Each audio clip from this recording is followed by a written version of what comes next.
Hey there, Nerd Clan. This episode of the Potterverse is brought to you by MinuteWithMary.com. Now listen, a lot of us are wearing masks, right? It's just whether you have to wear it at work or when you run errands, it is what it is. And because of that, there's something happening. It's called maskne. What is it called? Maskne. Maskne? It's like acne from your mask. Oh, okay. All right. It's wretched, okay? I know a lot of you know what I'm talking about. Those of you who don't know what I'm talking about, just you wait. Just you wait. I'm telling you, it may happen. Now, I have lots of tips and tricks that I'm actually going to be sharing in my VIP group on Facebook. If you're not yet there, search the hashtag Minute with Mary. The group is free. I share tons of tips and tricks, and I'm here, of course, if you ever have any beauty needs, MinuteWithMary.com. But seriously, join my VIP group because I've got some maskne tips.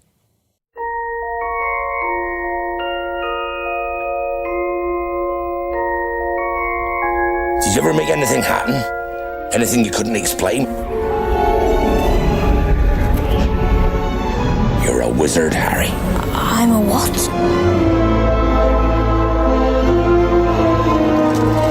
Dear Mr. Potter, we are pleased to inform you that you have been accepted at Hogwarts School of Witchcraft and Wizardry. In a few moments, you will pass through these doors and join your classmates. Keep an eye on the staircases. They like to change.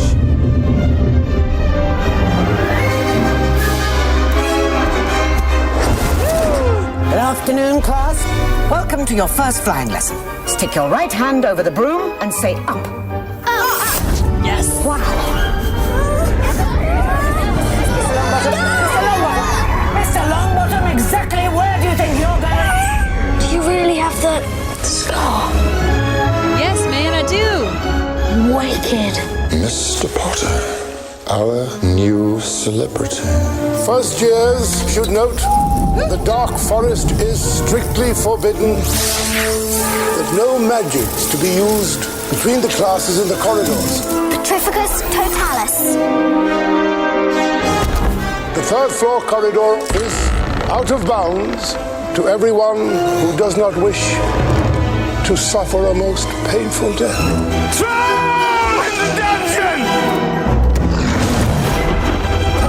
Understand this, Harry, because it's very important. Not all wizards are good. I'm going to bed before either of you come up with another clever idea to get us killed. Or worse, expelled. So good. She needs to sort out her priorities. I think it is clear that we can expect great things from you. Yeah, baby.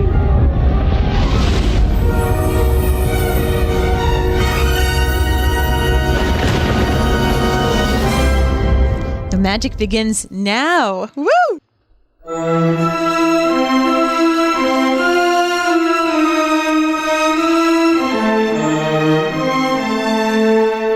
From Providence, Rhode Island, welcome to the Potterverse. It's a podcast dedicated to the book and film universe of Harry Potter. So grab your favorite wands and your time turners, and let's step into the night and pursue that flighty temptress adventure.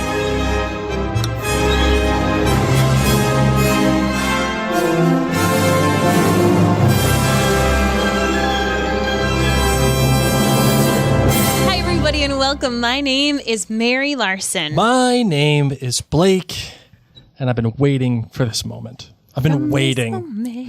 I'm ready. I'm ready to talk about this film. I'm ready to talk about it on so many different levels. Yes. It may blow your mind. It may. I don't know. Always the most humble Slytherins.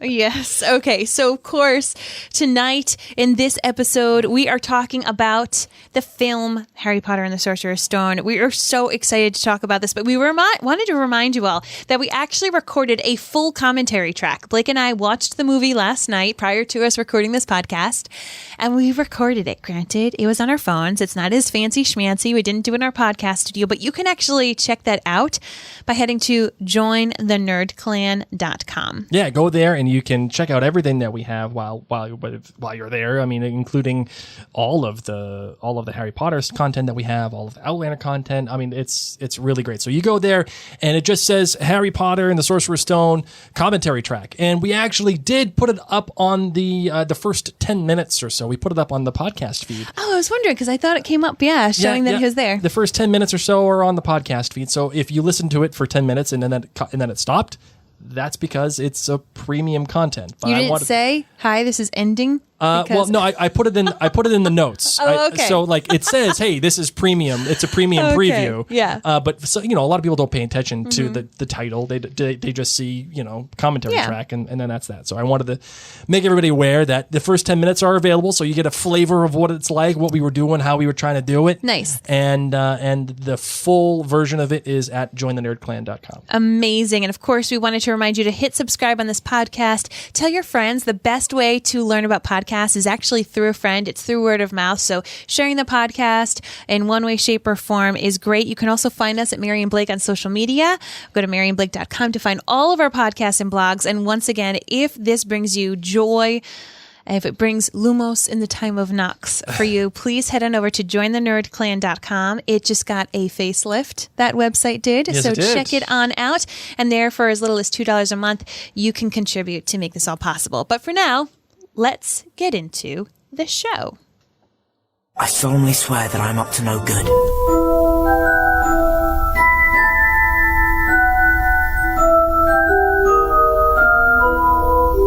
All right, Blake. Are we going to do the quick question of the day? We were supposed to do that. Oh, sorry about that. What is the quick question of the day? We were supposed to talk about the quick question of the day before we got into it. It's all good. It does say it in the Google Doc, Mary. Sorry about that. Anyway, What is the quick question of the day? what do you most look forward to in this movie? Oh, that's a good question. That is a good question. Mainly because I wrote it. You did write this question. I did write the question. So then, you know what? I will ask you, Mary. What do you most look forward to when you think about this movie? What is it that you cannot wait to see when you watch it? So when I first saw the movie, of course, I had read books 1 through 4, and what I was most looking forward to was actually seeing Quidditch, because I could not visually conceptualize that in my head when I was reading it. It sounded very interesting, but I wanted to see what it looked like on screen. However, now after watching it a million times, what I look most forward to viewing in this movie is Diagon Alley. Because I love seeing all the shops and seeing all the little bits. Like, you just want to pause the movie as they're walking down that street to see everything that they've done. They've even said that each of the shopkeepers, they made it so personalized. Like, you're, the robe fitter, and this is what you do, and this is, your persona or whatever. So even though you really don't get to know those people, you don't get to meet, for example, Madame Malkin, that there were people cast as that, and they got really into the character. And I just love seeing that, because you can tell that alley brought so much joy. I was actually reading that when when the author came to the set of Diagon Alley, she cried because it was so perfect. Really? Wow. Yeah. That's incredible. Yeah. So that's what I look forward to most currently now when I watch it, is just the little bits that I see in Diagon Alley. Quick fun trivia: the guys who did the set design, the people. Well, it's actually a guy who did the set design. The crew of this film is just a guy. Is a legit. Well, the person who got credit, the major credit for it. Of course, it was a guy. The crew that was brought onto this film is a legit crew. The costuming came from the lady came from this movie called The Little Princess. The other major facets, like the cinematography, the set design, all that stuff, came from The English Patient. That film won Best Picture. And then of course Chris Columbus. A lot of people were involved in this film that were legit. So there's a reason why the set design is so good, right?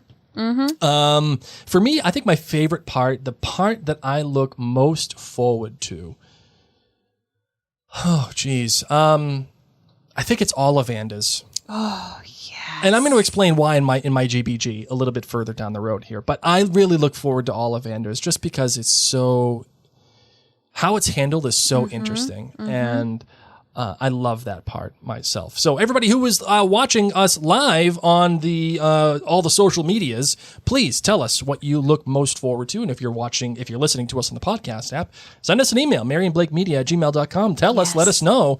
And any of the questions or any of the comments that you have, we'll make sure we put it up here on the podcast. So for now, though, Mary, now the quick question of the day is out of the way. Why don't we talk about the director? Of course, the director was Chris Columbus. Which, who gives their kid that name? I know. But his production company is called 1492 Pictures. Okay. At least he rolls with it. Team Captain Obvious. Thanks, Yes. Chris. Good job. Chris Columbus is kind of a journeyman director, someone along the lines of Joe Johnston and those people. He's like an acolyte of Steven Spielberg. Okay. Someone that is of that school, Okay. In that vein of that directorial style. Yeah. And he has done many movies, including the Home Alone films, the first two. He also did Mrs. Doubtfire. Oh my gosh, so good. The movie 9 Months, Stepmom, and then also Bicentennial Man. And then he's also kind of taken a little bit of a step back as of late, though he did the movie I Love You, Beth Cooper, and Percy Jackson and the Olympians. Oh, I didn't know he did that too. That was his film. Okay. The writer is Steve Kloves. Steve Kloves is basically the mastermind. Clovis. No, it's Steve Kloves. And he's basically the mastermind of the Harry Potter franchise. He has written all of them except for Order of the Phoenix. That's the only one he did not write. Why not? I don't know. That's the only one he did not write. He also wrote the Amazing Spider-Man, the one with the one that was super emo, that came out right before they rebooted it with Marvel. Okay. And he is also going to be the writer for the third Fantastic Beasts film. He is taking the place of the author of this series. And she actually chose Steve Kloves in the beginning to write this film. That was her hand-picked choice, Steve Kloves. So that is that. Mary, what's your lightning bolt rating? How many bolts are you giving it? Oh my goodness. I'm giving it a 4.9 for this movie. Okay. 4.9 out of a scale of 1 to 5. I just think that it's iconic. I think that it brought this world to life, that there were so many musical themes. The casting was done for this film. They were able to stick with, for the most part, these actors throughout the films. The set design was created mostly during these films. I just think that, yes, a lot of the children's acting is children's acting. It's not perfect. Mm-hmm. Yes, they were still figuring out their groove with a few things, but in a sense, this movie is iconic and it set the scene literally and figuratively for the rest of the series. So because of that, it's a 4.9. How about you? For me, I'm giving this one a 4.3. I really like this film. I love the wonderment of this film. I think that's something... That's a good word for it. Yeah, I think that's something that Chris Columbus really gets. I think it's something that he really tries his best to achieve. And a perfect example of that, Mary, is what you said earlier. You look at Diagon Alley, and it is a whirlwind when you are in Diagon Alley with Harry. And the attention to detail is sprawling. It never ceases to amaze. And actually, oddly enough, this film, and funnily enough, it reminds me of Hook. I love Hook. I know. And I love Hook as well. I love that film, but it's a terrible film. And I know that. It's not. It is. It's a bad film. It got such bad ratings. It's a bad film, and that's okay. That's okay. It really is okay that it's a bad film. I'm not saying that. But what makes it bad? Oh, the characterizations in Hook. Yeah, in Hook, and the story, and how. Can't we just say that it's simple? No, I think it was bad. I love that. But, and I'm not saying Harry Potter and the Sorcerer's Stone is bad, but the wonderment of it all, it reminds me of Hook. And I know full well that Harry Potter and the Sorcerer's Stone is not the best movie of all time, but I can separate my love of the film from the overall quality of the film. I mean, I feel like it was, it's episodic. It's chopped up. It doesn't feel like there's a continuous through line. I feel like it's almost made for TV, where it's made to have commercials. Oh, okay. But I think at the same time, it is so beautifully shot, and it is so, the characters are so wonderfully brought to life. And because of that, I really appreciate this film. So I'm giving it a 4.3. What do you got for your GBGs? Okay, my GBGs, my good, my bad, and my greats. And for those of you joining us live, please include your GBGs in the comments below. It always makes it so fun. My good is the acting by Rupert Grint. I just think all of the children actors, they brought such wonder to the scenes, to the screen. But Rupert Grint, it just seemed to come so naturally. He just has this comedic side to him. He always makes the most perfect facial expressions. There's never really a point in the film where I feel like he is acting, where I feel like it was, okay, this was the 100th take and Chris Columbus had to remind him of his lines. I just feel like it just flowed easily for him. So his acting was my good. My bad is, it's not even a bad, but it's just me and my brain is that I cannot unsee the little things that I now see, such as faux grid, which Blake and I have so lovingly called fake Hagrid. Like the fact that the letters, when they come out of the fireplace, aren't letters at all. They're just sheets of paper with printing on both sides to make it look like it's an envelope, because obviously the envelopes wouldn't fly around in the air and they need light paper. The poor moments of the children's acting, bless their little 10 or 11-year-old hearts. Because I've now seen this film so many times, there are these little things and I'm like, ugh, there it is. Oh, God. And I can't unsee it, but it's not, I get this at 4.9. That's, it's not even necessarily a bad, it's just me. And then my great, it's honestly the same great as the book's great overall. It's the fact that the people, the smells, the places of the Wizarding World were introduced, and the things that I couldn't understand were easier for me to grasp because I could see them on screen. The vastness of the castle, they describe it in so many lengths about how big it is, what it was like on the boats looking up at the castle when they arrived, what it was like on the trolley and the chocolate frog jumping out, things like that you can envision, but seeing it on screen just made it very fun. So those are my GBGs. How about you? Oh, my good. I think my good has to begin with Ollivanders. Everything that John Hurt as Ollivander, he brings a sort of dread and whimsy to Ollivander that I didn't expect. But at the same time, I did expect because of the book, now that I've gotten a chance to read it. But everything with Ollivanders, it felt sacred. It felt almost dangerous. It felt like there were bigger things at hand when you're in Ollivanders. That I remember we were in the commentary track, we were making fun of all of the wands that hadn't even been touched. He needed somebody to clean it. Yes. Those details that were there, all the dust, the cobwebs, everything, and the feel of it, how he kind of shows up out of nowhere. The lighting when he looks back at Harry and says, "I wonder," that is tremendous stuff when you get a chance to just see what it feels like to be in Ollivanders, and you get a chance to feel like what it's like to interact with him and sense how sacred this wand process really is. Ollivanders is great, and I just love watching John Hurt as Ollivander. He is just the best in this first movie. The bad for me, does Quidditch in this movie kind of feel like pod racing in Star Wars The Phantom Menace? No, it doesn't feel like that at all to me. It kind of feels like pod racing to me. In what way? In a sense that it takes the movie. I know there are a bunch of people that love the pod racing in The Phantom Menace. I get it. I truly do. I think it sucks. I hate watching the pod racing.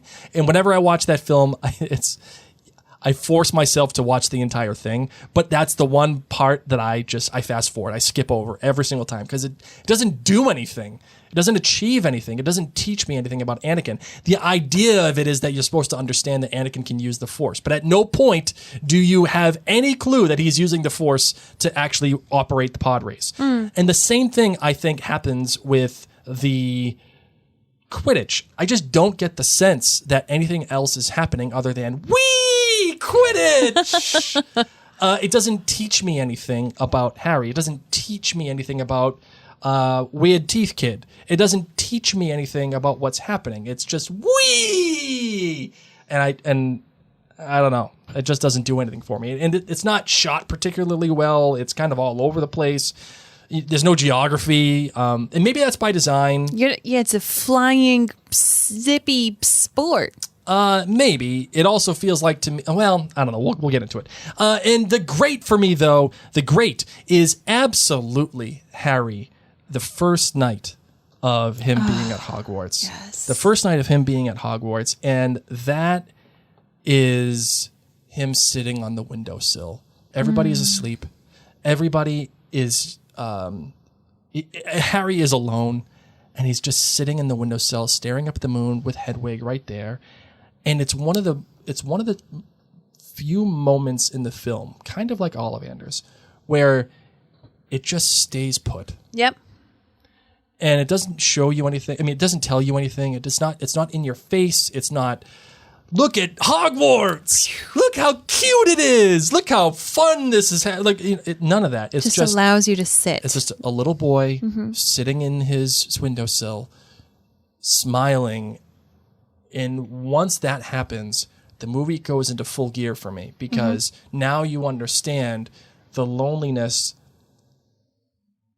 and also the family that comes to beat back that loneliness. I think that's just wonderful. I agree. That is excellent. So where do you want to attack this film, Marvin? How do you want to go for it? I just need to give, like, you know, those Hall of Fame winners that just win so often that they're like, they can't win anymore, but you just need to acknowledge them. Yes. We need to acknowledge John Williams. Yes. His score. Because I feel like we could say that for greats for all of these films. That's true. We'll, of course, go into it a bit more, but just need to give it up for our boy John. Yeah, no, of course, it's John Williams. I mean, when you have that kind of composer, the funny thing is that James Horner was supposed to be the original composer of Harry Potter, but he couldn't do it. So he's like, hey, John, come on. Yeah. James Horner, of course, is the guy who did music to like Braveheart and Finding Nemo, right? And he did Finding Nemo. Yeah. And then he's also done a whole bunch of other films. I like that that's the one I remember him from mostly. I know. I think he also did Titanic too. I think so too. Yeah, that was him. He did Titanic. Yep. So there's a whole bunch of films that are out there for James Horner. You can go and listen to him. Finding Nemo. Did I say Finding Nemo or Finding Dory? You said Finding Nemo. Okay, good. Yes. But John Williams came in and does it. Do you find his? Here's the one thing I will say against the score of for John Williams. You watch your mouth. Well, I know. I'm just going to say this. I may need to wash it out with soap. I'm just going to say this. Go back and watch Hook, because John Williams did the score for Hook as well. Yes, he did. It's a little derivative of Hook. It's a little derivative of all John Williams soundtracks. So many French horns. All the French horns. No joke. You can sit down. If you find a movie that you're like, I don't know the soundtrack that well. Superman, for example. Yes. You listen to some of the more obscure songs, not just like dun, dun, dun, dun, dun, dun, dun, like not the main score, but you listen to some other bits of it and you're like, this sounds very familiar. Yeah. He uses his own stuff a lot. That's true. Can you blame him? Have you ever played the? It's good. Have you ever played the John Williams Challenge? No. Oh, you've ever played the John Williams Challenge? What does this even mean? You have to hum. You have to do what you just did with Superman. Mm-hmm. You have to do Superman, Indiana Jones, and Star Wars all in a row. All in a row. All in a row. And no, but not like you have to do the main hymn of it. Okay. Okay, now do Indiana Jones. Dun dun dun dun dun dun dun dun dun dun dun dun. That one. Yeah. Okay. And then you have to do dun dun dun dun dun dun. You have to do that. Oh, I was doing the intro. Yeah. In case you don't, I'm singing the Barry Sachs line.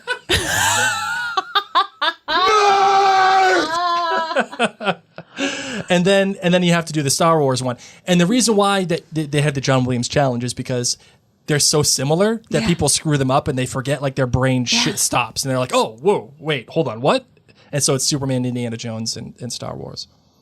Can you all do it? So that's a So question. try it again. So it's... No, I'm going to let you do it because you're the music. You're the music director. And then... Dun, dun, dun, dun, dun, dun, dun, without the intro. Dun, dun, dun, dun, dun, dun, dun, dun, dun. What's the next song? Star Wars. Oh, which one would you like? The main theme. Which is the main theme? The one that plays over the credits. Force? No, the one that plays over the credits. Which one's that You're one? killing time. I'm not killing You're time. killing time. You're trying to think of it, aren't you? I'm trying to go through the index of which one it is. Is it the Force theme? The one that plays over the credits. The Star Wars. Duh. You know? No, I don't know. I play it in the score and they all have titles. Da, da, da, da, da, da, da, da, Okay. da, da, da, that one. Okay. You're supposed to do all in a row. You see, you killed too much time. They all have names. Oh man. Okay, now we got to move on from the John Williams challenge. People are like, Okay. oh my God, guys, get over it. All right, the analysis of this movie. All right, so yeah, what do you think? How do you want to do this? Because the funny thing is that actually Steven Spielberg was originally contacted to direct this film. That was originally it was supposed to be Steven Spielberg, and he couldn't do it. And J.K. Rowling, the author, wanted Terry Gilliam to direct this film. Couldn't do it. So then they ended up with Chris Columbus. What did you think about Chris Columbus's job here? Let's put casting aside. Let's put the kid actors aside. That's all thanks to him. Yes, and the casting director, but Yeah. and also the author, producer. because she handpicked most of these people, not the kids, but like the elder actors. Yeah. She handpicked them. How it's shot, the way that the pacing is, did you feel like it lagged? Did you feel like, most importantly, Mary, here's the real question. Do you feel like it caught the essence of the book? 100%. Yes. In what way? Okay, but mind you, I'm a super fan. Yes. So it's hard for me to look at this movie through really, really critical eyes, as I longed for this movie for years. I longed for it. And when the first songs of the first little Hedwig's theme came out, and then when the first trailer came out, and all of this excitement, it's hard to distinguish the director from the actors, because it was really thanks to him that they were able to do what they did and shine. I think that Chris Columbus was chosen because he's a phenomenal director with children. He's really, really great with them. He's very patient with them. And as someone who is a middle school drama teacher, you need patience. I always would tell people, they're like, how do you teach middle school? I'm like, you need to have humor and patience. Those are the two main things you need when you're working with, 5th graders through 8th graders, which is really what Chris Columbus did. And I think that you can see that the kids were able to have fun. They were able to have that flexibility because he had to be their teacher. Sure. It wasn't just, here's your gig, which it was for the regular, for the adult actors. Yep. He had to teach them. And I think that it takes a special person. I know that Steven Spielberg has experience with kids. But I think that Chris Columbus made this very special and childlike. Like, this movie was made for children. The other ones do get a bit darker and just, more adult friendly, but this really made you feel like a kid. And I appreciate that. Do you feel like they caught because I'm wearing my Stats Are for Nerds shirt. Yes. For a reason. Okay. For those of you who are watching on the live, here it is. That's Mary. Sorry. Hi. That's me. Stats Are for Nerds. Because I love that you stand up and hold I have to, because of the way that things are. Well, hopefully our audio podcast listeners get a good feel of this. So go to MaryandBlake.com, check out the shop button. You'll see the Stats Are for Nerds shirt while you're at the Mary and Blake store. And I say Stats Are for Nerds because a lot of people, especially in the Outlander fandom, They look at all these little details and they're like, oh, this little detail wasn't in there and I hated it because it does this and blah, blah, blah. And it's like, the most famous one, as I've said before, is Claire in Outlander is trying to make mold for penicillin. And they're like... I thought you were going to say the wolf. Oh, the wolf. Yeah. The wolf is another one that I hate. But Claire's trying to make mold for penicillin, and it's in the 1700s. And they're like, you can't put bread under glass. It won't get mold quick enough. It's like, come on, dude. What do we care? Stats are for nerds. You get the idea. She's trying to make mold. What does it matter if it's under glass or not? Who cares? Okay, so your point with Harry Potter. My point with Harry Potter is this. I don't want to do the whole tit for tat, like, oh, this was in the book, that wasn't in the book. Agreed. Because I don't think it's important. Stats are for nerds. What do we care as long as what was in the book, the thematic through line of it, and what they tried to achieve is in the film. So a big example of this is the lack of the midnight duel and also the rescue of Norbert. Mm-hmm. Those are two major things in the book that are not in the movie. Right. And what Blake and I were noticing during last night's rewatch is that where the midnight duel would have happened in the movie would have been right after Malfoy took the Remembrall and flew off on the broom and, had this taunting thing with Harry. So we already had a pretty remarkable interaction between these two, you got to see they were opposing. Mm-hmm.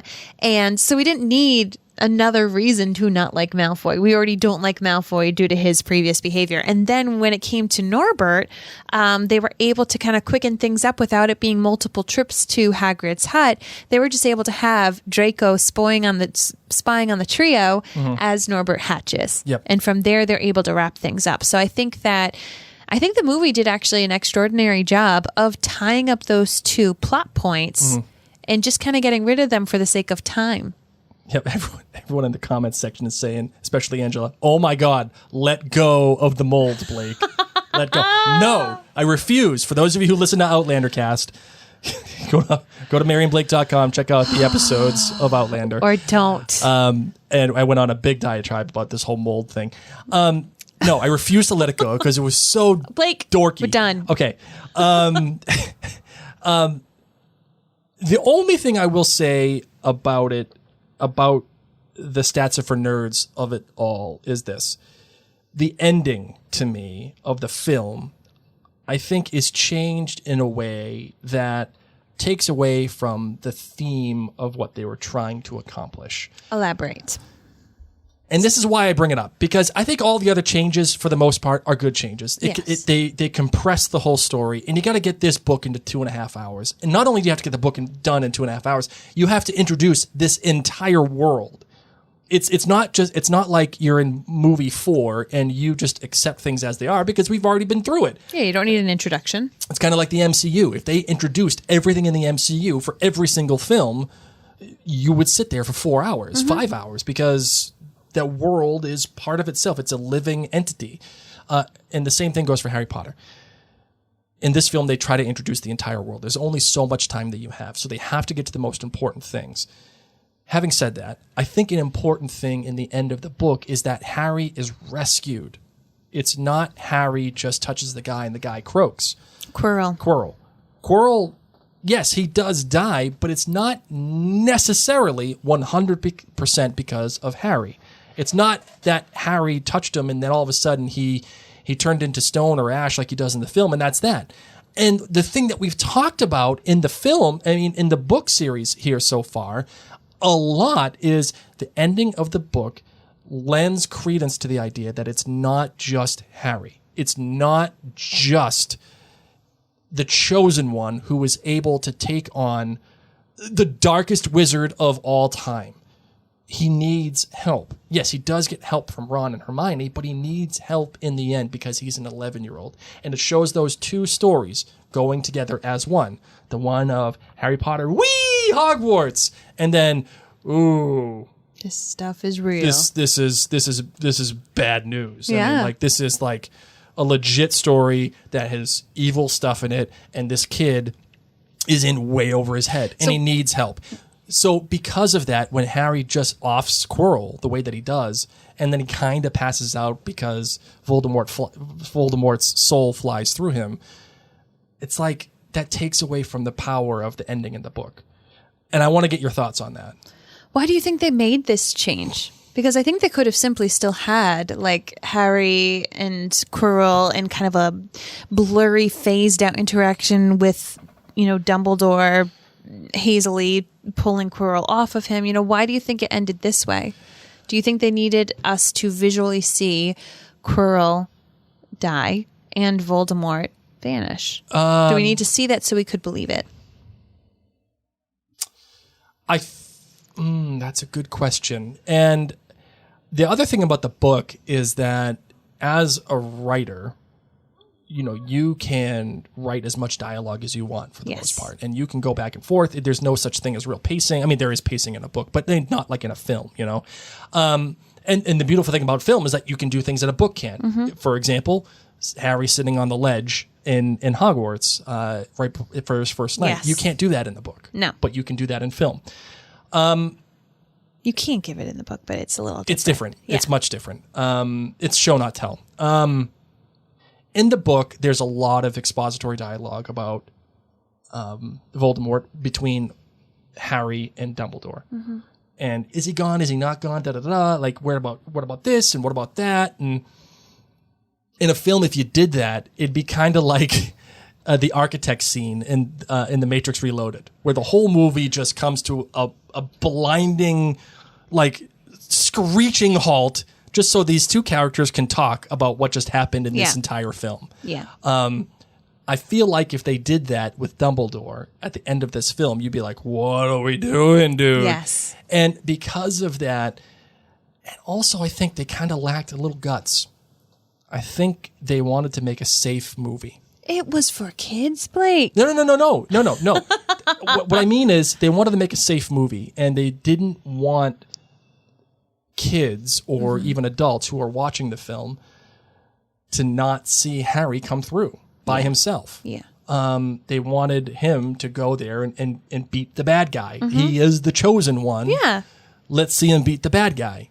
Let's not do he kind of does it, but he really gets his butt rescued. See, I see it as it is final and you don't have questions. That if they didn't get to make more of these movies, that, Quirrell was dead. All is well. Yeah. I mean, it's not like it was even Quirrell's fault. I'm fine with that ending.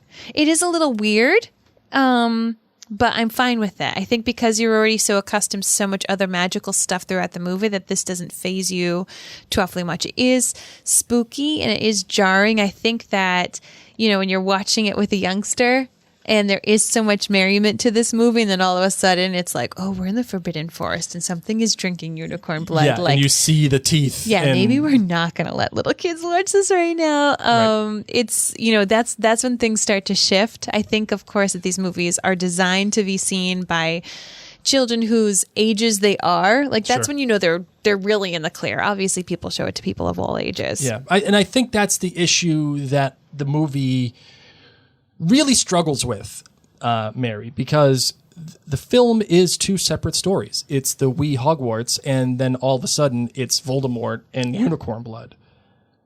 I mean, the movie starts off with some guy trying to kill a baby. Well, no, it doesn't start that way. It starts with... is it true? Yeah. Are they dead? That? Yeah, that's true. And that's the boy? Yeah. So I would say that it almost kind of like the movie struggles with the two stories at the end. Like there's even time, and I can understand why they didn't do it, but not spending a lot of time in the Forbidden Forest. Like, I feel like that's also kind of something that I think thematically for the book, it's part of those two stories. You're being really negative. No, I'm not. I'm just saying those are the two things that I think are. Well, let's talk important. about the awesome stuff then. Okay, fine, fair enough. What did you I know think? what's going to light you up, like the 4th of July. Okay. Alan Rickman. Oh yes. Oh yes. You know what? It's a preemptive.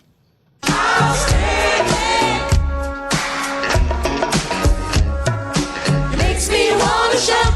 Alan Rickman makes me want to shout. That man is perfect. And it's it's perfect timing right there. I know. He is in every buttery, velvety, soft word that just drips out of his mouth to the breaking. Celebrity. Clearly, fame isn't everything. You know, as we watched it last night, we love the scene of. I mean, should we just like start from the beginning and like kind of run through about what we love? Yeah, whatever you want. Let's do it. Okay, so we start off with baby Harry Potter and Dumbledore. Yep. Coming on in. We get to see the Deluminator, which, you know, we remarked upon it last night. For those of you who are at jointhenerdclan.com, you're able to hear it. But like the Deluminator, I always have a problem with that in the Remembrall, especially in this movie, because they're two of my least favorite magical objects. I just don't really see the purpose in them that much. I know it comes into play later, but I just don't love it. And then we get to just see these really magical people, but we get to hear John Williams' music, and it just opens things up Right. in such a eerie way, and yet Richard Harris is so tender and sweet when you see him just walking along that you're like, oh, this isn't bad. Right. Yeah, they're witches and wizards, but like whatever. It's fine. And that's, again, one of the brilliant things that the film does is that it just gets right to the point. You get right in it. And that is... Okay, here we're in Privet Drive. We're in this world, and you can tell that things are a little off. Even though we're in the Muggle world, even though things are happening that apparently would just be normal, it's very foggy. Even like the lens that they use is very soft, so that everything is kind of hazy. And that's by design. Yeah, it's designed to be mysterious and full of questioning. And it's even dark. It's very dark the way that they open up the film. Which is interesting. Yes. And again, I like the fact that they go from that and they have Harry as a baby. They put the letter down there and everything. And all of a sudden, they just get to the point. There's no like Mr. Dursley, Vernon, like walking around and listening to checking people. Out drills. There's no drills. There's no bumping into wizards. There's nothing. It's just... We're in the world, and now all of a sudden we get to the cartoonish, if you will, Dursleys, and Dudley banging on the stairs, and you get an immediate sense that Harry is really alone and he's bullied. Would you agree? Oh, completely. I mean, you see it from, exactly Petunia waking him up and actually unlocking him out of his little cupboard under the stairs. And hurry up, boy, hurry up, says Uncle Vernon. And he plays with the little figurines. And he does that, of course, later as he's about to leave Privet Drive. Yes. Oh, my goodness gracious. So many little throwbacks. And, of course, we get to see Dudley, and he's just this greedy little bugger who wants more presents. And this is when we get to see Harry's letter arrive. Right. I like this, too. I like the fact that it was very efficient. The whole thing with the Dursleys was efficient. Within the first 6, 7, 8 minutes or so, they're already at the... they're already at the zoo, and shortly after that, they're getting all the letters. Yep. And shortly after that, they're at the cottage and there comes and the Hagrid. ocean, and here's Hagrid, and boom, that's that.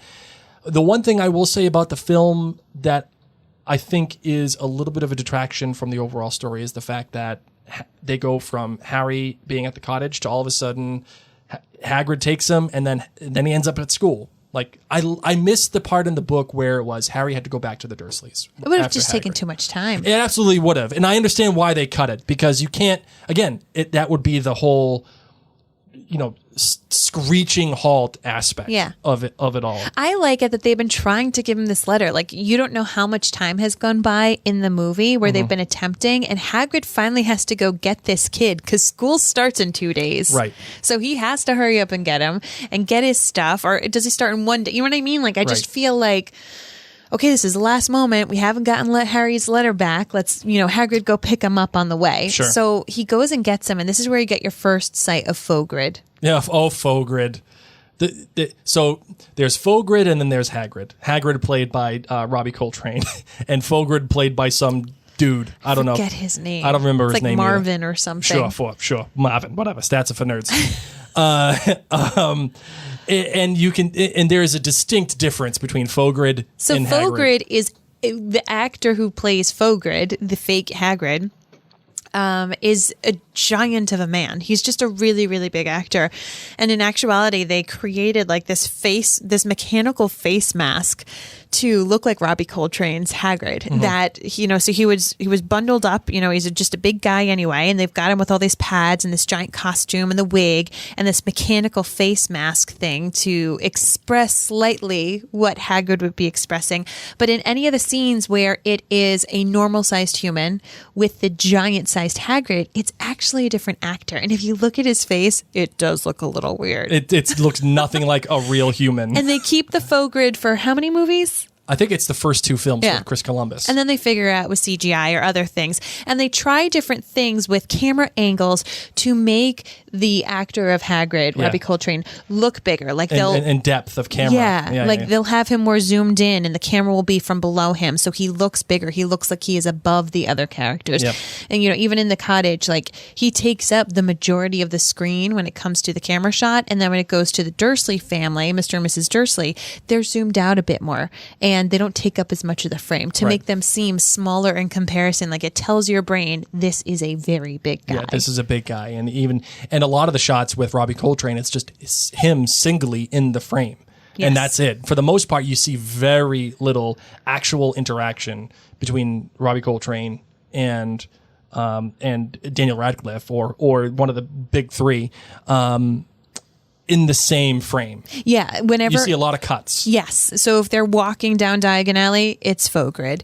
If he's like handing him something and it's like this massive hand, it's Fogrid. Yeah. They frequently, they do Hagrid shots generally as like a single shot. Correct. To make sure that it looks like him. But still, I'm pretty sure he acted the scenes and then Fogrid would like follow in behind and act it. But right. Daniel Radcliffe had to do all those scenes pretty much twice. With different Hagrids. Yeah. More than that, probably. I bet you had to do each scene 4 times, 5 times. 40, 50. For coverage and for getting Fogrid in, getting Harry's reactions in, getting Robbie Coltrane's actions in. Like, all of it all together, I bet you each scene was done at least 5 times. I think that something that was done really well in this movie was how Hagrid had to tell Harry everything. He had to tell him, like, your parents were killed, and he was mad at the Dursleys, and this is how this all goes. And he, of course, takes him onto Diagon Alley. So this is where we get to see one of my favorite scenes. We get to go to Diagon Alley and see all the shops and see the Nimbus 2000. We get to be at Ollivander's and the magic that we were talking about.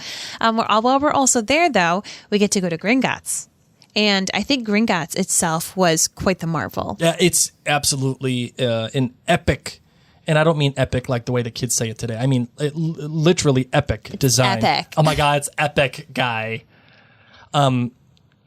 It is a marvel in how they did Gringotts with all of the flooring and the goblins themselves, the fine detail with all the little weights and measures and in that big chandelier with the cobwebs and even the uneven columns with the and how it says Gring, like, and I know that portion of it is CGI itself, and that's fine.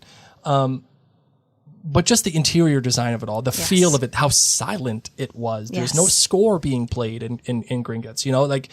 You feel like you are in an institution when you're there. Like, and not an institution like I'm crazy, but like an institution that has been there forever. And something that's interesting, we messed up a tad bit last night on our commentary track, but we get to meet one of the goblins when they go up, and Hagrid says, I'm here for Harry Potter, and also a little something from Dumbledore. Here's my top secret letter. And the first goblin that we interact with is played by the actor Warwick Davis, who also plays Professor Flitwick. And then a different goblin takes Hagrid and Harry. His name is Griphook, and he takes them to Harry's vault where he gets his money, and then, of course, to vault 713. Oh, 713. Thank you. I was going to say 712, and I'm like, that's not it. Anyway. 713. And what's interesting is Warwick Davis voiced. Stand back. He voiced that Griphook. Yes. So even though he wasn't the actor who portrayed Griphook in movie 1 was the same actor who was Mini-Me in Austin Powers. Vern Troyer. Yeah. But when Griphook comes back in latter books, at the last book, last film, sorry. It is Warwick Davis who portrays Griphook, both both. So Mary and I had a little bit of an argument. Yeah, we were like, who is that? Is that Warwick Davis? Is that not Warwick Davis? And I'm like, I'm pretty sure that's this. Oh, is Grip Hook the one that is important? Yes, it is. So, so it was really neat to see that. We actually were able to interview one of the prosthetics people who made like all the goblin masks. Yep. We interviewed him for the Outlander Cast podcast, but he was saying how incredible that experience was to make all these different masks for these people as well, these actors. So we spend that time at Gringotts. We learn the important things. And then, of course, we go to King's Cross Station, which... Yeah, well, before we get it, I got to ask your opinion on this. Okay. Hagrid's there, and he says, stick to your ticket, and then poof, takes off. Well, I wonder, does he operate? There's no, like... Do you have any questions? There's no logical way to get Hagrid from... standing next to Harry at Diagon Alley, and then all of a sudden for him to go to King's Cross, but then also have Harry be alone so that he can ask the Weasleys, hey, how do I do this? So there's no logical way to make it happen. So they just do the Houdini and they say, oh, Hagrid's gone. Like, stick to your ticket, Harry. And that's that. What do you think about it? Because it's a little frustrating. I know. It's a little frustrating. Listen, I love me some Hagrid, but that was definitely a faux pas on his part. He was just getting a little nervous. He probably, he looked at the time. Yeah. Hagrid needs to get an Apple Watch that reminds him, like, hey, in 15 minutes you should probably leave. And then, of course, we have the worst train helper whatsoever. We have this little boy come up to him. Think you're being funny, do you? Yeah, he's even worse in the movie than in the book. Like, Harry is this little boy walking around with all these packages and everything, asking for help. Excuse me. Think you're being funny, do you? Once again, just walks off. Go back and listen to it. The guy who acts it and says it, he doesn't say think, he says think. Think you're being funny, do ya? Think you're being funny, do ya? It, like, every time I hear it, it's all I can think of. We get to meet the Weasley family, who are so perfectly cast. Yes. And we get to see Platform 9 3/4, which you and I both said was so much better done than the bricks at Diagon Alley. Oh, yeah, much better. Oh, well, Mary, we are at 52 minutes already for this podcast. So if we want to hurry through, not hurry, but how long do you want this episode to be? Let's ask that question. Let's stand out moments. Ready? Okay. What's your standout moment from the children going to Hogwarts? That's a good question. I don't know. I think my standout moment is Hermione just pointing some wand at a kid who has no idea what a wand does. For example. And she's just like, Oculus Reparo, and Harry's face is just like, what are you doing, dude? The last time he saw a wand be pointed, his cousin got a pigtail. I know. So like, okay, you're going to do this to me? Like, fine. I always find that little interaction hysterical. I love the boats pulling up to Hogwarts. I think that's quite wonderful. How about for the Sorting Hat ceremony? What caught you the most? The Sorting Hat ceremony... I think what catches my eye most is the uniqueness of the hat design, how it uses its folds to speak, and the fact that is in the book, it doesn't necessarily say that the hat speaks aloud. I get the sense that it's in Harry's head, the way that the hat speaks. That's how I feel it too. And the fact that they had to translate that to film and they have the hat speak with the folds and how it's all beaten up and everything, I find that excellent. And I also like the circling of Harry. I'm not a huge fan of how Chris Columbus directs this film, like with his shots. Like, there's nothing unique about what he does. I mean, it was 2001.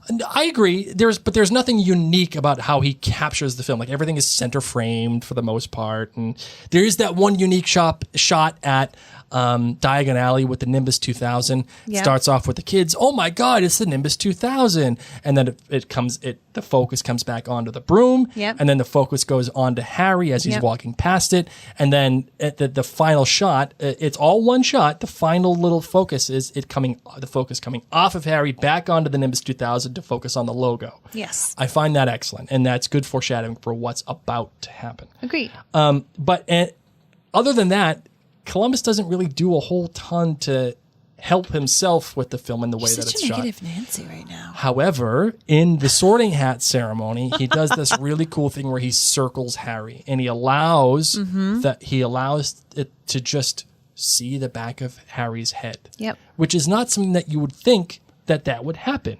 And because of that, I like that little bit of directing. How about you? What stands out for you? You know, that the moment when Harry locks eye contact with Snape and really we're seeing the back of Quirrell's head. You mentioned it in our commentary podcast, how Quirrell really is always in the shots when Harry is in pain or when things are going wrong. Like, he is always there. Yes. So when you do rewatch it, you're like, oh yeah, he was there. He was always in the room, you know? So it does, it's fun to go back and see, but I agree with you that shot is pretty cool. We get to, of course, see the kids learn how to take go on the broomsticks. We meet Fluffy, the dog. Then, of course, they figure out the Sorcerer's Stone and everything. What'd you think about Fluffy, the CGI with Fluffy? I thought it was okay for the day and age. For 2001? I would agree. For what it was, it was pretty good. You know what I really did enjoy was the invisibility cloak. I think the patterning of the fabric with the invisibility cloak was really cool and Felt pretty. old. Yeah, I liked how they would shoot it from underneath with Harry, so you could kind of see through to see the pattern, to see what it would be like for his sight as he's, going around the school looking for these books. It was fun to see as he, became invisible. With it on, so I really enjoyed that. And then let's see, how about just Christmas and Halloween. I think all the times that we have in the Great Hall are very magical and fun, and I think especially as a rewatch, I think it's always fun to see how the Great Hall is decorated, to see the food that comes real out. Food, by the way, all real food. Oh, you could tell those kids that were just gluttonous while they were doing it. Right. I loved all the adult actors. The adult actors are just so precious and fantastic at their craft. That casting for all of the adult actors, I mean, that is one of those things where you're like, whoa, these people, like you, and they all have relatively small roles. Like Alan Rickman shows up for 3, 4, 5 minutes of the film, and that's about it. We do not see him on a broomstick. No, you do not. And Maggie Smith, same thing. She's there for like 5 minutes of the film. And that's it. But what they do is they lend a gravitas to the film. They lend a certain authority to the film where you're watching them and you're like, okay, these people, like, I get it. Like Alan Rickman is diehard. It's Hans Gruber. And I cannot picture a better person being Snape than Alan Rickman. His hand, that moment when he introduces himself to Harry, and it's like that hand movement that he has. And like, you can sense the palpable tension and the hatred, and like, when that hand movement, like, you only do that when you really hate something. Agreed. And like, oh my god, like, oh man, that was excellent stuff. Obviously, it's been so long since these movies have come out that before, when I had read the books, I did picture Severus Snape being a little bit different than how Alan Rickman is, a little bit more sharp-edged, a little bit more long and oilier hair, for example. But these people, all of the cast, have really done it for me. They've just, that's who I frequently see. Sure. I think that I agree with you. I think they hit it out of the ballpark. It makes you wonder, like, did they really know how big this was going to be? It's hard for me because I feel like in the beginning I enjoyed Potter pretty much by myself. Nobody I knew was really reading the books along with me. And yeah, it's funny. They spent about $130 million on this film, which at the time was pretty big. Yeah. You're having films that are usually made in the 50 to 60 range at that point. Every once in a while, you'd get an Armageddon that was, huge money, or Independence Day, huge money. And for the most part, 125 at the time. Even now, at the time it was big. Yeah. Even now, it's still pretty big. Yeah. They put a lot of money into it. And at that point, the books came out in 97? By this point, the movie was coming out in 2001, so it had been around for about 4 years. There had already been 4 books. They'd already taken the world by storm in terms of 200, 300 million copies sold, or whatever it was. There's a lot of pressure here. Yeah.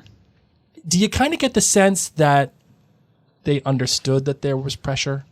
I do, because of this casting. I do because they knew, okay, we need some big names behind it, and the big names said yes. This wasn't, oh yeah, this is just some fun little kids movie. Like, this was this is a multi-series. This is catching the world by storm. This has reinvigorated, because remember, this is what was so important about the Harry Potter series.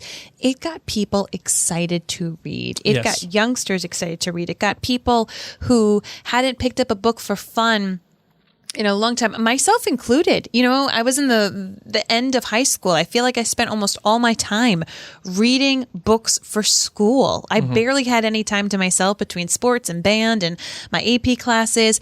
And in the summers, I would read, but I kind of just wanted to veg out.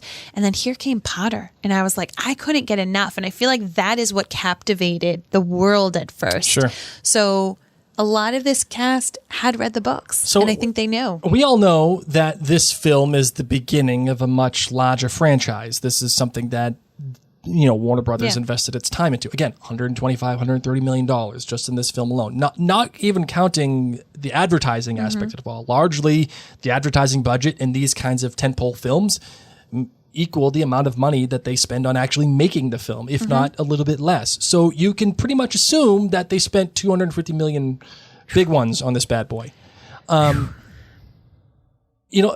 What makes this film, as it begins this franchise, different from any of the other YA franchises? What makes this film stand out, do you think, in comparison to other young adult franchises that have failed, whether it is Ender's Game or Divergent or Percy Jackson? Chris Columbus, they probably thought, oh man, we got the guy who started Harry Potter. Let's make him Percy Jackson. What makes you think that this stands out from the rest? It's weird because I've watched a lot of those, and when I watched a lot of those movies, I feel like they're trying too hard. You know what movie tried really too hard? Aragon. You know what I was going to say? Was the Dark Elements. Wasn't that the one with Nicole Kidman and the polar bear and the girl that had all the little fun tools? Yes, his Dark Elements is the HBO version of it, but that was the Compass, the Golden Compass. The Golden Compass, yeah. And mind you, I've read all of these books, and absolutely. I thoroughly enjoyed them as a series. And Dark Materials, Dark Materials. Sorry, I just feel like, even though this was grand and it was a whole world building experience, and it was full of wonder, it felt very real. And I don't know if that's because I think a lot of it is because we went on the journey with Harry. And you do that with a lot of these other characters in these movies. You go on the journey with them. But I think the acting by this cast throughout it. I think the fault with some of those movies is they'll have one or two standout actors who are really good. But then the surrounding ones, the Filches or the Hagrids or whatever, the surrounding, not Dumbledores, aren't great. And so you might have one or two, you might have a Nicole Kidman, you might have a named person, but I think this cast was so stellar that they all raised the bar with each other, and because of that, they raised the children's bar of acting. I just think that this was, it felt much more natural. It felt like it gave me those times to breathe, like the Hedwig moment, like the moment with the hat. Whereas the other ones, as I said, I just feel like they're trying too hard, and that might be because of the supporting cast acting. Sure. I wonder if, since because the books were such a phenomenon, there's a real chance that the films just don't cut it. There's a real chance they mess up the film. And I think they made a film that treated the books with such respect. It almost to a fault. It was, and that's why I say the film felt almost episodic, because I felt like they were taking all the greatest hits of what the book was trying to do. And they're like, okay, let's do the Remember All. Okay, now it's time to do Fluffy. It's time to do Norbert. But you had to for the plot points. I agree. And that's the thing. I think people love the books. And so and Jake and the author is on set, hounding over everybody, making sure that her book is translated properly. I think because it did such a unique and direct adaptation of the book that people appreciated it for what it was, and the films themselves grew into themselves. But I think this particular film, it just happened to catch at the right moment, at the right time, with the right people. Yeah. I think it just happened to have that wonder. I mean, shortly after the release of the film, I think was, I think it was after 9/11, right? Or was it before 9/11? I don't know. Good question. But I mean, regardless, whatever it is, it still allowed that film allowed a sense of escape. Yeah, from November all of that. 4th. Yeah. So that film allowed for a sense of escape for all of this. Or 16th for the U.S., yeah.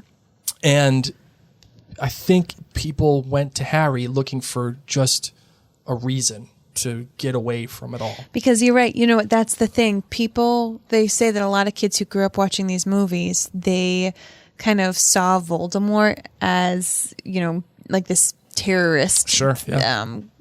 Bin Laden-esque. Yes. Yeah. Because it happened right within that same time frame. Yep. Interesting. Yep. Right. You had a couple of trivia. Yeah. Let's do some trivia. So a couple of facts of trivia. I always like to do this for these kind of films because, everybody knows these films so well and everybody watches them all the time. I like trivia about this. Alan Rickman was handpicked to play Snape by the author and was given special instructions from her about his character.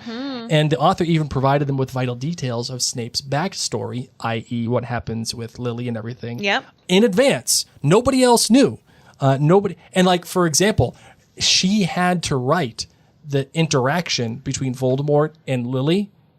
Steve Kloves did not write that because only she knew what was actually happening at that time. Wow. So there is a little bit of fun trivia. Warner Brothers actually wanted to make Harry Potter a set of animated films originally. Yeah. Because they didn't feel like they could get all the actors to be on the same age length between how the films were being made. Mm-hmm. So they had to make a decision. And the author said, no, you need to make this a real film. Wow. And you need to have all the same actors. Yep. Because if you miscast or you change the cast, it ain't going to feel like how this is supposed to feel. So they had to make a decision well in advance of this film. Actually, they didn't necessarily know how well it was going to do, even though it was pretty much guaranteed it was going to make a boatload of money. But they had to make a decision and saying, we're going to film all these films back to back. We're just going to do it. We just have to. We'd have to in order to keep the age process children, right. Your childhood will be at Leaves and Studios. And not only that, they were even considering condensing books into one film. So books 1 and 2 would be one film. Can you imagine? No, there's already could not. so much out there being like, please make this a TV show because we needed it longer. The author was revealed on her website that she was offered to play the role of Lily Potter. Oh. And she turned it down. Good. Because she didn't feel like it was appropriate. Agreed. They tried to give Harry or Daniel Radcliffe green contacts to match the mother's eyes. In the book, they're described as green. Yeah. He tried them on for one day, had almost an allergic reaction to them, and the author had to approve the fact that Harry had blue eyes. With said approval saying it needs to still match the actress who plays the mother's eyes. Right. And in latter movies, we get to see young version of Lily, and she has brown eyes. Right. And also, they tried to give Emma Watson buck teeth, and she couldn't speak properly with the buck teeth. So they had to remove them by the beginning of the film. The floating candles in the Great Hall were originally real candles. They were hanging suspended with fish wire. But then somebody... one of the candles burned inappropriately, and the candle wax fell and it hurt somebody, I guess, or something along those lines. And they deemed it too dangerous, of course, for all the kids that were underneath all these candles. So they had to go in and digitally replace in the scenes that they shot all of the candles, and then they did digital creations for all the candles.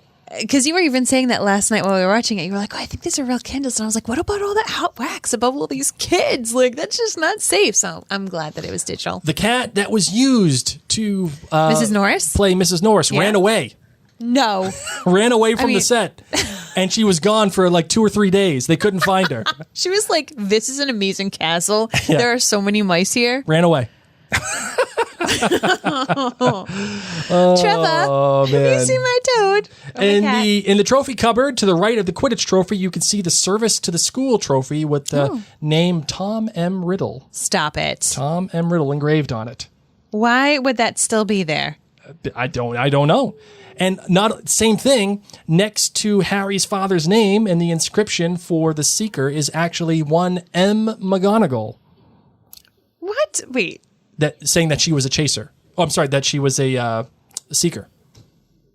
On that, okay, I have to look at on that trophy. Again. Wow. It says M. McGonagall. And also, another name says R.J.H. King. That was in reference to John King, who was the supervising art director on the film. Very cute. Here's a really fun one.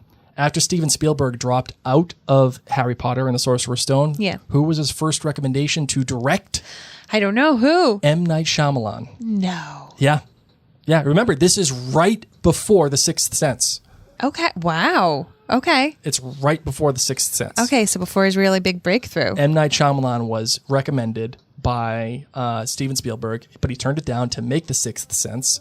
And then they brought in Chris Columbus afterwards. I can't see M. Night Shyamalan doing this. I know, it'd be weird. And then it was Quirrell. I know. I mean, it would work. Actually, I think it kind of would work, to be honest.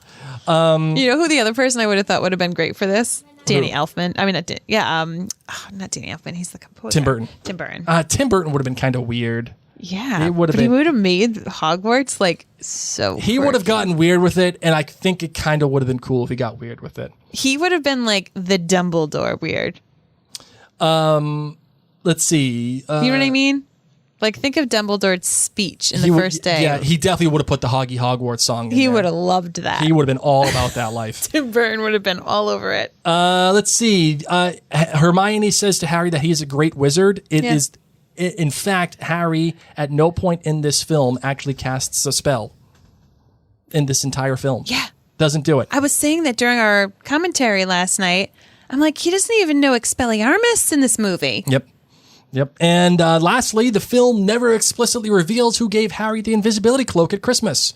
In the book, tries to do swish and flick. He tries to do, but he doesn't do it. Wingardium Leviosa. No, you're right. And, sorry, continue. The film never explicitly reveals who gave Harry the invisibility cloak at Christmas. Of course, in the book, it's said that it was Dumbledore. But in the film, nobody knows. Dumbledore never says it. Well, that's awkward. It just shows up, and that is the trivia for today. There's tons more. I'm sure that there is, but so you know what we'll do is we will take some final listener questions. Good, because I'm getting sleepy.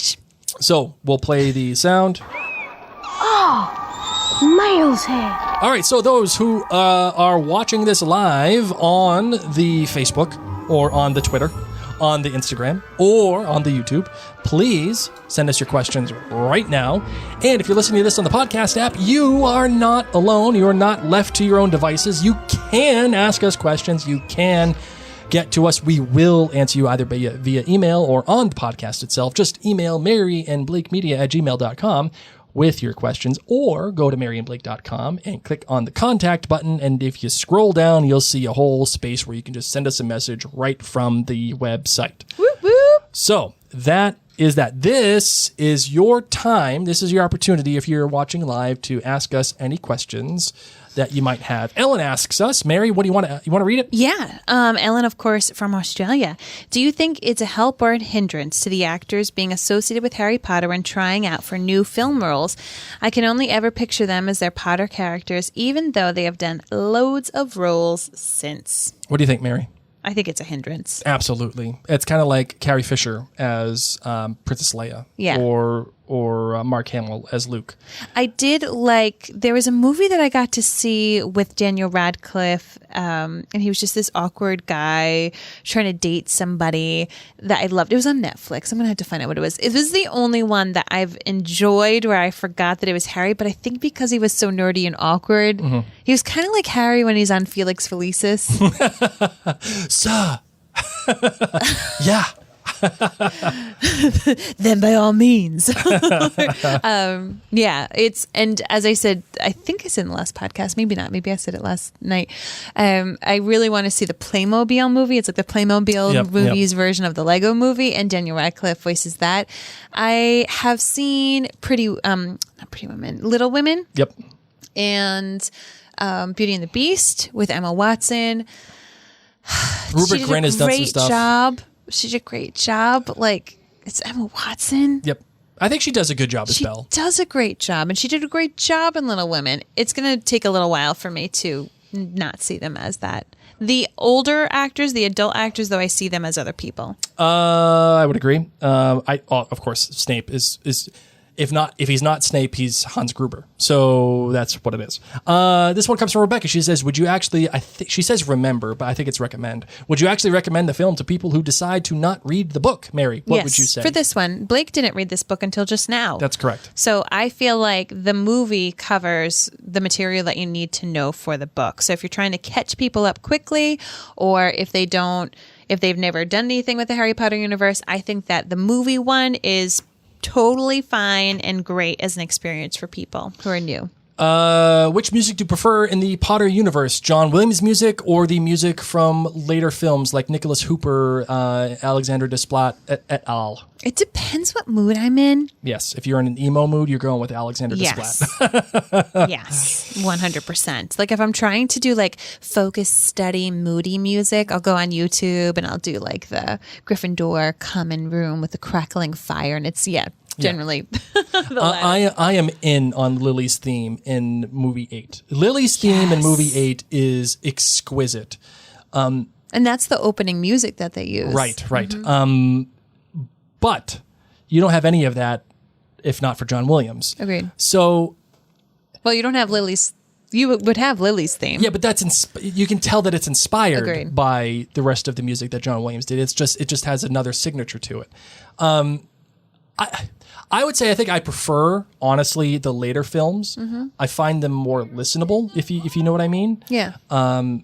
The same way that I kind of feel sometimes that Bear McCreary's music is more listenable than Michael Giacchino's music. Agreed. But I like Michael Giacchino more than Bear McCreary. I think you're right. When it comes to listening music, like music I'm just going to play to like hang out with, I agree, the latter movies. This is the one where you want to feel magical. Mm-hmm. You pop on Sorcerer's Stone soundtrack. Absolutely. And that's all of the music for our podcast comes from the Sorcerer's Stone. And that's by design. For as rich as the magical world came across on the screen, I felt that this movie is the thinnest of them all in terms of pacing, musical score, editing, and so on. What are your thoughts, Mary? This is Heather Wilson who said this. Yes. I would agree. I think that they had a lot on their plate that they had to cover. They had to create the world and introduce these people. So I think because of that, and, this was a very green youngster cast who made up the most of the screen time, knowing that Christopher Columbus had to teach them every single little bit. They had to stop every take and do every couple of lines. Please don't look at the camera. Emma Watson would look at the camera constantly. Yes. Rupert Grint would laugh constantly. Right. I actually was reading that the train scene when the boys are on their way to Hogwarts and they're having the sweets, Rupert and Dan were cracking up so much, they befriended each other so much that they actually couldn't film it together. So that's why you see it in like one shots. They're not a two shot sitting next to each other. They had to sit and talk with Christopher Columbus for the opposite lines because they kept cracking each other up so much. Jenny Maria Holzhauer. We're forgetting one. Oh. Was it this one comes from Tamara? Was it to keep the big three together that they replaced Neville in the forest? Yes. Yeah, and I think that's fine because there's no midnight duel. There's none of that stuff, and including Neville in this would be just too much. Yeah, I mean, they didn't have Norbert bite Ron, so it wouldn't have made sense for him not to be there. Jenny says, is there something you wish was included in the film that wasn't? Ooh, what would you think, Blake? My first and clear thought is Harry being rescued at the end of the film. Mm-hmm. I think that is the one area where the film fails because that whole portion of the film is what ties in every thematic choice that the book made. The film, I think, does a great job getting there. Yeah. It has the roadmap. It condenses things. It compresses them, and that's great. it just doesn't follow through to give me that nice bow that the book did. I'm okay with things being missing. I'm okay with changes. I think they all were in service to the film. But having Harry not being rescued is a poor choice. The other thing that I kind of wish was included was all the professor's spells, like it being like McGonagall did the chess and Flitwick did the flying keys and Snape did the potions. That wasn't in the film. And I feel like that's a big portion of what the book was trying to get at. How about you? I agree. The potions. That's one thing I wanted to see was the potions bit when it comes to the getting to the Sorcerer's Stone. Yeah. Jennifer says, what do you think about the spells guarding the stone being almost tailored to the strings of the trio? Devil's Snare would have been Neville if he was there, but flying for Harry, chess for Ron, logic for the potions for Hermione. Exactly. So since we didn't get to spend so much time with Neville. Well, Neville wasn't part of the Devil's Snare at all. No, but Neville's strength is herbology. Yes. So I think that's what Jennifer is going towards. That we do want to get to know herbology because it is going to play an important thing. Yeah, I think that's pretty interesting. I did actually read too that scene they were trying to do with CGI, the Devil's Snare, and they couldn't. So they did little robotic weird things, and it was filmed backwards because it started up already wrapped around them, and then it unraveled. Tammy asks, which of the Weasley kids would you want to hang out with, Mary? Charlie. Why? It's because he's Jon Snow's kid? Jon Snow? You know nothing, Jon Snow. Remember, he's the unborn child of Jon Snow and Ygritte from Game of Thrones? Yes. I just think Charlie sounds cool. I actually really like Ron. Ron's, yes, he's a little moody, but I dig Ron. Charlie and Ron. I would want to hang out with Fred and George, just because they bust on each other constantly. You would totally hang out with them. And all they do is just rank on their mom. I'm not Fred, I'm George. They would annoy me too much. That's totally something I would have done. Oh my gosh. I would be like, okay, guys, I get it. We were talking about the... Stop playing pranks on me. ...amount of students at Hogwarts in the commentary track. Kylan Crawford on Facebook says, I looked up how many students at Hogwarts since they were questioning it. We were questioning it during the commentary track. The author said that 1,000 back in the year 2000, but people doing the math based on how many seats at the tables, how many students at the stairs, etc., probably more like 280 altogether. That would make sense. That's definitely possible. Ellen says, do you think Tom Felton did Malfoy justice? I do. I think Tom Felton was, in addition to Rupert Grint, I think it was one of the strongest child actors. Yeah, absolutely. The way that Potter, his sneering. Yeah, and the way that he just taunts Neville, and I think Tom Felton did a great job. I agree. All right, the last question we have is from Cassie. She says, which would be your favorite class at Hogwarts? In the movie? What would you use? Mine would be potions. Oh, mine would be potions too, just because of Snape. I think you would stink at potions. No, I would be terrible at it, but I would love Snape.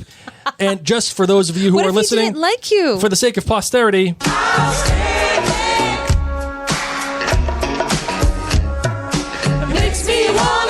Here's a question for you. Why was Snape a teacher? Do you think he actually liked children? No, Do you think I think he liked hated working children. with children? No. So why was he a teacher? I think Some people just, that's what they want to do, man. after seeing the book, the Half-Blood Prince book, why wasn't he a potions author?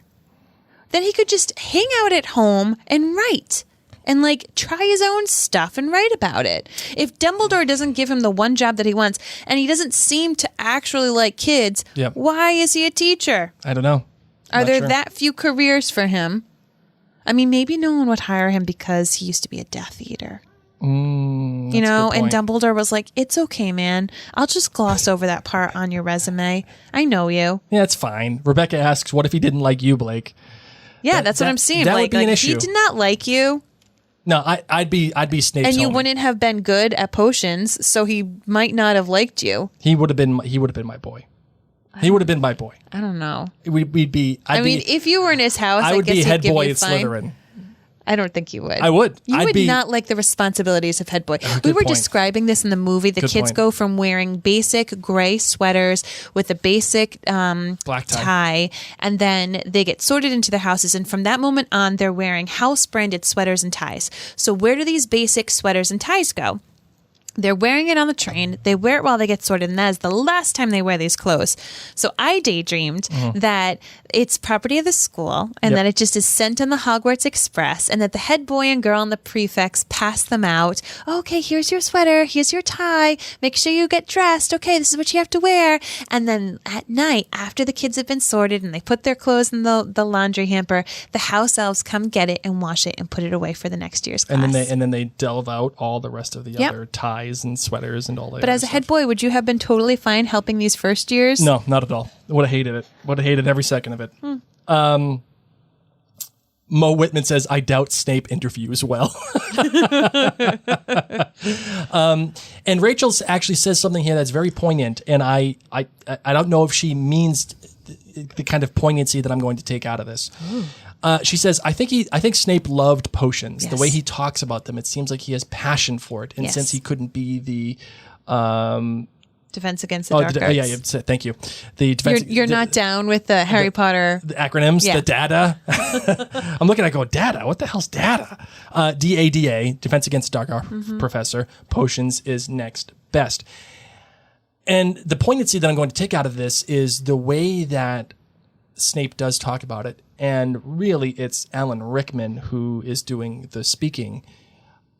The way that he talks about it is that it is sacred. It is something that I can literally give you everything you've ever wanted if you just aren't idiots. If you listen and you pay attention, I can do anything for you, but you have to do it. I can't do it for you. Yeah. And like there's a level of competency, and Rickman makes me believe every ounce that comes out of his mouth.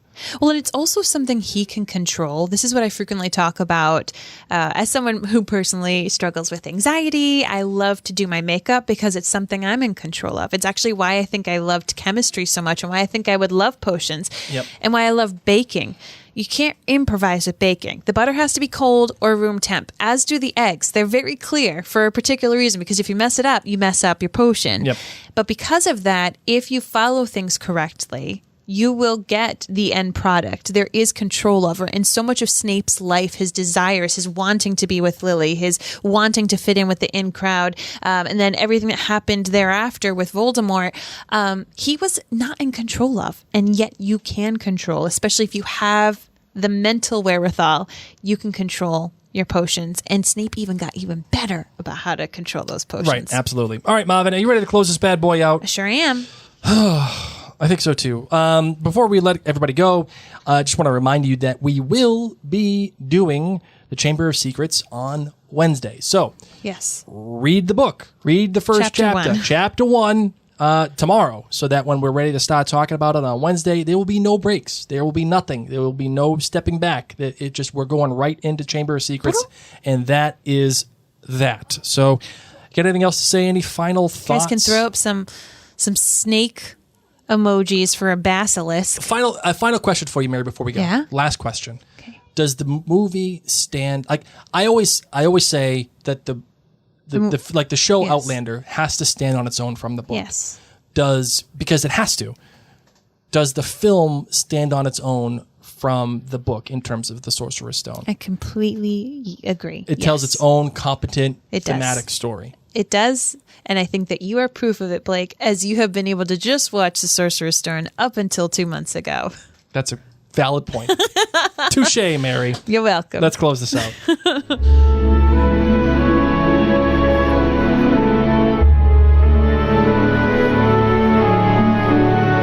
Thank you, as always, for tuning in, for sharing, for letting other Potter fans know about the Potterverse. Take that time right now to hit that share button. Let other people know that they too can join us for Chamber of Secrets, the read-along each week. And if you find any value in what we do here at Mary and Blake Media, just go to jointhenerdclan.com, become an official member of the Nerd Clan, where we have a ton of great perks that are all there. Just go to jointhenerdclan.com and you'll see all the perks that are there, including Blake's Book Club for Midnight Sun and all of the Outlander books. And maybe Mary and I discussed a possible read of Fire and Blood, which is a Game of Thrones book, which will be the basis for the new Game of Thrones series on HBO in about a year or so. Awesome. All right. So don't forget, jointhenerdclan.com if you're feeling generous and if this brings you joy. For now, my name is Mary. My name is Blake. Mischief managed.